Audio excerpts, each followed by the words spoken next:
Ako, Sandra, operator ng SP Divisora, naggamit ito ng araw na may total 159 meters. Ito po yung printer head. Ang ulit palit mo sa white, January 26, ang order po, December 2024. Ito po yung cupping na may 60% good condition pa po. Head clean.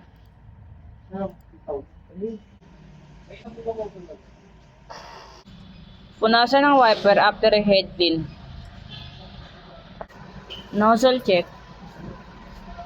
Ang uling pulit po ng damper, January 2024 sa colored. Sa white naman po, December 2025. Ang waste ng ink nalinis ng isang araw. Ito po yung ABR at ground wire. Ito po yung aming stocks. Ito po yung powder.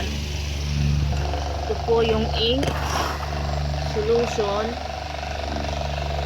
Sa consumables, nag-consume ako ng 3 ink white, 2 sa powder,